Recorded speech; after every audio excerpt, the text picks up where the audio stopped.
Good morning. This is Faith in Our Hometown, brought to you as a community service and sponsored by Mercy Hospital, Joplin.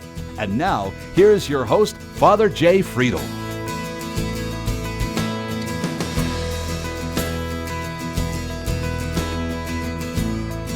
Good morning, everyone, and welcome to another Sunday morning of Faith in Our Hometown. I'm so glad you've joined us for another Sunday morning.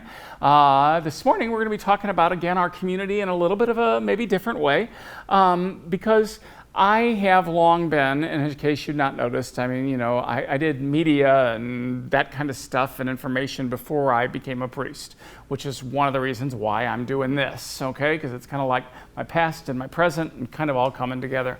But one of the things that we've noticed is the importance of communication in the community. And in a lot of communities, they're losing some of their ability to communicate because of the way things have shifted and changed and those kinds of things. Today we're going to have Andy Ostmeyer, who's the editor-in-chief of our Joplin Globe. And Andy's going to be here today to talk a little bit about the importance of what that newspaper and what that communication can do in a community. And we might also spend a little bit of time talking about what's happened to some of those communities that have somehow let that disappear. So we're going to be right back after this Mercy Minute. Don't go away. Hi, I'm Karen Brown. Last year, my sister was diagnosed with ovarian stage 3C cancer in her early 40s. As a mother of two beautiful children, I didn't think twice about undergoing genetic testing here at Mercy. Even though I have grandparents and an uncle battle cancer, seeing a genetic counselor wasn't something that ever crossed my mind until my sister's results showed that she was BRCA2 positive. We've come a long way, especially in about the last 5 years. Genetic testing can pinpoint the cancers that you are at highest risk for in order to detect them earlier or, if possible, prevent them. My genetic counselor at Mercy, Robin, took note of my family health history and answered all of my questions. She even suggested my brother get tested. Robin said if he tested positive, he may be more likely to be diagnosed with pancreatic cancer, and that is what I lost my uncle to. There are many other types of cancer that are also possibly hereditary, such as colorectal cancers, pancreatic cancers. I honestly was prepared to hear that I was positive, but indeed I was negative. And what a huge relief that was, not only to me, but to my family, to know I wasn't at a great risk of developing breast or ovarian cancer. Diet, lifestyle choices such as smoking or drinking all contribute to our risk for cancer. Genetic testing is taking just kind of one piece of that. Talk to your primary care doctor or your OBGYN and ask for a referral to a genetic counselor.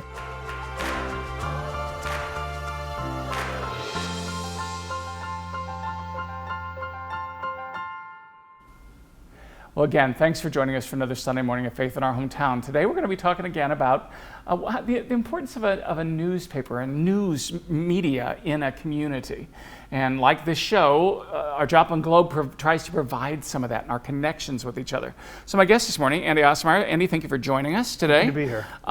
You've been at the Globe for 1,000 years. Pretty close to Okay. it. Yeah. But you've been the editor-in-chief now for what? About a year. Yeah, that's 1 year. Right. Okay. And so, again, just talk to us a little bit about, how long you've been doing this, and how long you've been in Joplin, and why you think this is so important. Why have you given your life to this? Well, I started at the Globe in 1984. Came right out of Kansas State and took a job down here and really got connected with the community in a lot of ways, with schools and with friends and other people and churches in the community.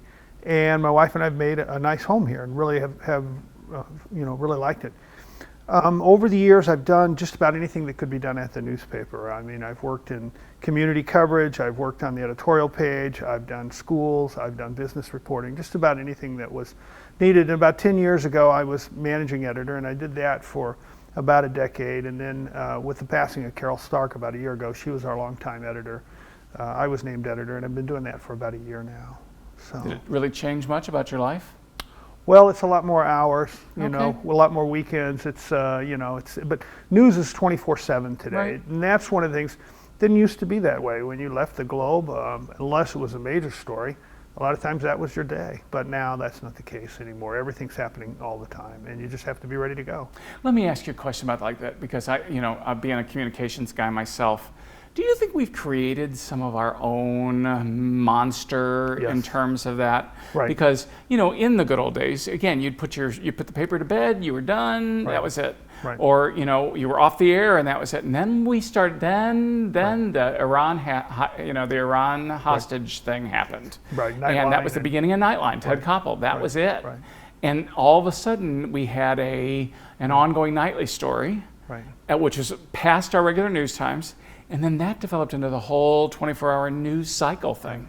Have we created some kind of a monster? We have, and we've created an environment where people expect news 24/7, and I don't think that used to be the case. I remember my dad took 3 papers growing up. He'd come home, 6 kids, but he'd come home and he found time to read those papers, and that was pretty much it. Today, that's not really the case. You're saturated with it. I was thinking today I'd probably get between 400 and 500 emails a day. I can't go through them all anymore. But it's just that much information is pouring into us from all of these different, that's just email, that's not Facebook, that's not all these other tools.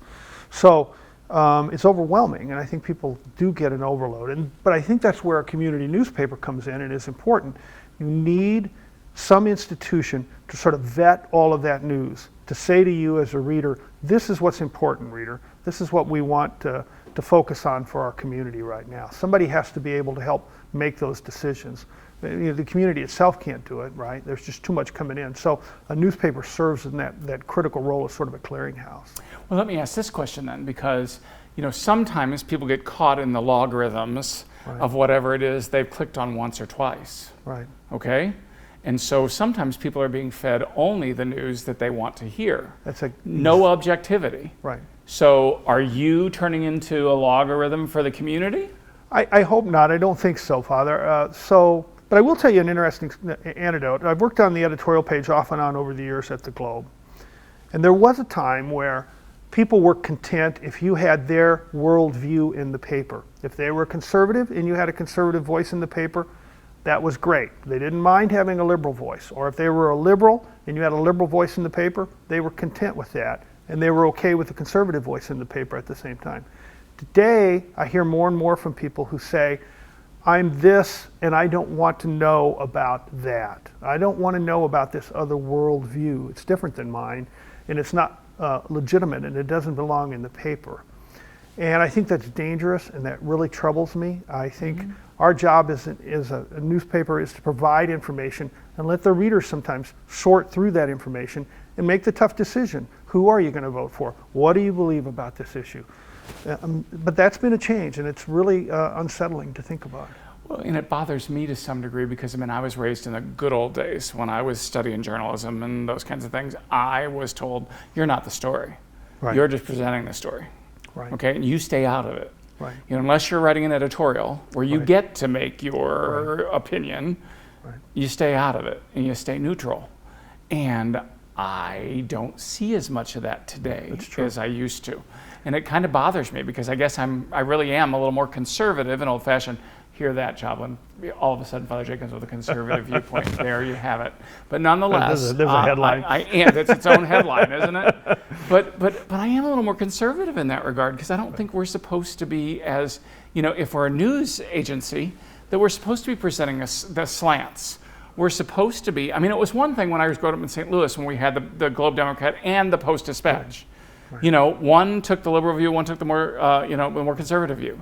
And so you had 2 papers and you really had to read them both to get both opinions. So media has become much more about entertainment and personality, and that's where you see a lot of that creeping in right now. News itself is just information, and it can be somewhat a little flat, a little boring. Hey, we're going to tell you about a sewer bond issue. We're going to tell you about your pension board, the actuary report. In and of itself, there's nothing very exciting sometimes about information. But news has evolved to become more about entertainment, including news as entertainment, not just television that maybe in the past would provide stories that were entertaining, but now it's about the news itself becoming entertainment. And it's, again, another troubling trend in the way things are going right now. I just, and again, I don't mind I don't mind people personal people having a slant on things. I mean, you know, I just think that's my job to hear both sides of it anyway. Right. Because I really do believe there's some wisdom on the right and some wisdom on the left. We all have our own points of view, even at the paper. And I don't know that I always, objectivity is our goal, but sometimes the best we can do is to let each side tell their story. And step out of that, and it's not about us, it's not about our worldview or our viewpoint, but it's about opposing points of view, each having the opportunity to talk about it. Yeah, So, I will tell you, when we were first designing this show, the idea was to have two people on opposite sides of an issue to come in and talk about it. We just didn't have room enough here in the studio to do all that with the present taping capabilities that we have here for our TV station. And so, but that was the original goal, was to have two people to come in and talk about, gun control. Somebody on the right, somebody on the left. Come in, let's talk about it. Yeah. And again, maybe try to hammer out, find some middle ground where maybe we could agree on some of those things. Abortion, whatever. That was the whole. That was the original goal and the plan, was how do we have an intelligent conversation with each other, even when we happen to disagree. But it was more of an adversarial relationship. That's what we wanted. Right. But we couldn't really pull it off, and so unfortunately, sometimes maybe the views that would sometimes give us some more information or another viewpoint, we don't always get with our show. And again, one of the things about print media that you guys are responsible for is you guys are supposed to have more time and space to be able to do that. We are, but so we're a 24/7 operation on the internet today. Our website, I think we posted out 8 announcements about breaking stories, different stories that throughout the day. We were providing that information in real time. It's something that we always have to try to be conscious of or aware of, is that, is this the right information at this point? Of course, we've seen newspapers, we've seen television stations, major broadcasters make those mistakes before, and it's something that we're always aware of. Sure. But I want to come back to something, and that is, as imperfect as the media are, there is a lot of danger when we lose media, when we lose information in a community. And we're starting to see what's happening in communities that have lost newspapers today. So nationwide, about 2,000 papers have gone out of business in the last, say, 15 years or so, within the last 2 decades for sure. Some of them are major papers, Rocky Mountain News, for example. Many of them are smaller community newspapers. Carthage Press, for example. The Webb City Sentinel recently announced that they're going to stop printing. Okay. And those are great papers for their communities, and they're really fortunate to have them. And we are now seeing what happens in those communities when those papers disappear. And the first piece of information here is that newspapers still provide about 2/3 of all the news in a community. Even if they have television, even if they have radio, newspapers are still generating about 2/3 of all the independent news that's provided in that community. Yeah. So, which is kind of scary. If that disappears, how will even some of the members of those communities even get a wider view of what's going on? So one of the things that's happened in these communities that have lost their paper is community engagement rapidly declines. And that's everything from knowing what's happening with your county government, your city government, your school board, to knowing about events that you might want to attend on the square, or your downtown, your Third Thursdays, all of these kind of events. There's a lot less community engagement, and that's manifesting itself in a number of different ways, and one of those is fewer people run for office in communities that have lost their newspaper. Mm-hmm. Fewer people, they've used the study that I looked at, how many people run for mayor in a community, and the numbers are dropping in communities that have no newspaper anymore. Well, my guest this morning is Andy Ostmeyer, the editor-in-chief of Joplin Globe. We've been talking a little bit about the importance of newspapers and media, news outlets in a local community. So we are going to be right back after a real quick break. So freshen up that coffee, get up and take a little stretch break or whatever. We're going to be right back after a quick break, so don't go away. You're watching Faith in Our Hometown on KSN TV, brought to you as a community service and sponsored by Mercy Hospital, Joplin.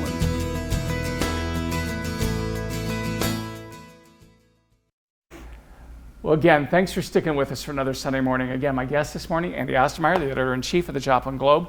Andy, before the break, we were talking a little bit about community engagement and the dangers, or at least what we're finding out in some of those communities that have lost some of their papers. Right. And you're speaking more about print media, but I mean, it's just the print media has basically been the clearinghouse for the local community. Right. So like, for example, Joplin, okay, so you're the Joplin Globe. Well, you can't put in there absolutely everything that's going on in Carthage, everything that's going on in Webb City, everything that's going on in Carl Junction, everything that's going on in all those other small communities around here, much less as we ripple out into, eastern Kansas and that corner of Oklahoma and down to our whole four-shed area. All of a sudden we have you guys, if you're going to be the only print medium left, that puts you guys in a very interesting position too. So I've always said that the way things are going right now, more and more of the community newspapers will become weeklies, or they may disappear entirely. The Globe will be around. We will be different. It's an interesting experience to watch us evolving right now because change is coming so rapidly. What will we look like? We'll be here. We may be the only daily paper between Kansas City and Northwest Arkansas with the Democrat Gazette, maybe Springfield and Tulsa. We'll be here. What will we look like and how will we be different than we are today? That's what we're trying to figure out. The business model for newspapers has changed dramatically. So for a long time, it used to be advertising. We depended upon advertising to provide the bulk of our revenue, and subscriptions paid for part of it as well.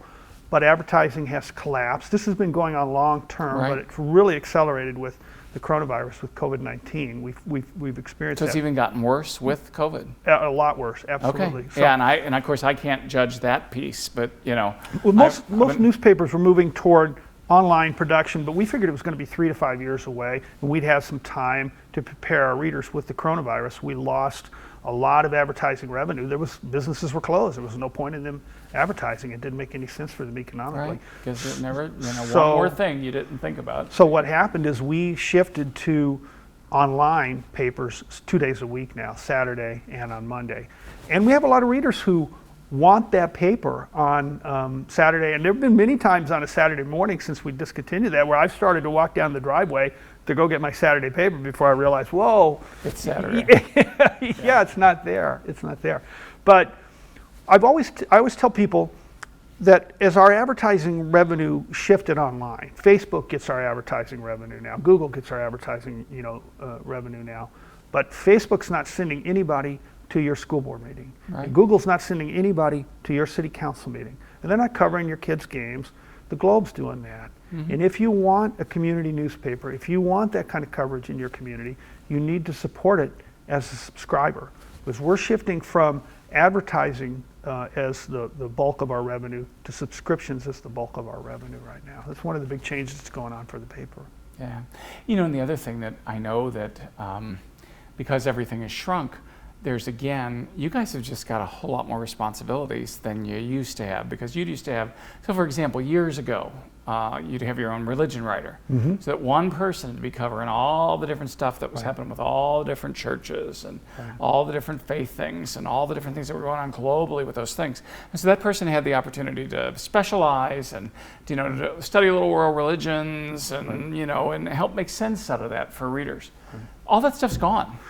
So much so that, I know that we get frustrated from a diocesan level, so Springfield, Cape Girardeau, everything across the southern third of the state of Missouri, and all of a sudden, something happens in Cape Girardeau and somebody else is getting across the state in Springfield or in, it might be an AP writer, who writes something that may not necessarily be accurate, and there's no time for anybody to follow up or to wean any of that or to sort through it or make it more clear. It's just kind of like pluck and print. It's tough. It's tough. And it's tough. Right. It's tough on you guys. And trust me, people like me, we have a lot of expectations. Well, I think what I've seen is that staffs are much smaller. We are in fewer communities. So even those papers that survive, we just have fewer people today.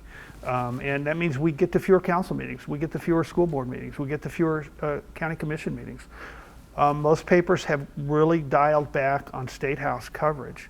And that's been one of the big holes in news coverage today. And so what we see happening when communities lose their newspaper, we see more of what we call a nationalization of news. That means they're getting all of their news from national sources. And those sources also tend to be more partisan than your local papers are. And so there's an increase in partisanship today going on in communities that have lost their paper as well. Yeah. So a lot to think about as we see this evolution. But we didn't realize until a study came out a couple of years ago, and communities that have lost their newspapers have to pay higher borrowing rates.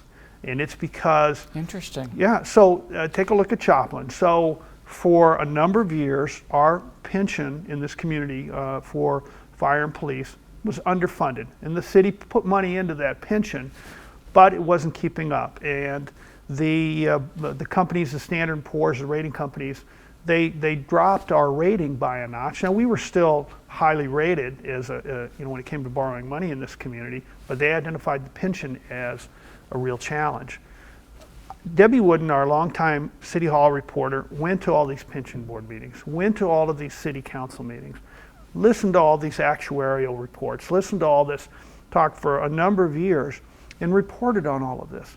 When Joplin, in November of last year, put, I believe it was a half-cent sales tax on the ballot to fully fund that pension and then ultimately move those folks over, I believe this community had the information it needed to make a good decision. And I think that's where the newspaper plays a vital role. We can provide that information so that the community can make the best decision possible, whether it's a school bond issue, whether it's a sales tax, whatever it might be. So communities, local government is more efficient and just a little better at providing services in those communities that have and somebody's there to help digest that information for us. I mean, Right. I don't have time to go to all those meetings. That's right. I don't have time to wade through all those reports and to do all those things. So, but I depend on people to do those things for right, me. and that's where your paper comes in. Yeah. We saw in one study that looked at communities that lost their newspaper, a 29% difference between toxic emissions, believe it or not, in communities that didn't have a paper and communities that did. Those communities that had a newspaper, their toxic emissions were nearly 30% lower. And why is that? You think about it and you think, okay, maybe the media plays a watchdog role, that helps. But also, I think it has to do with that community engagement again. Communities that have that information can make good decisions about what's happening.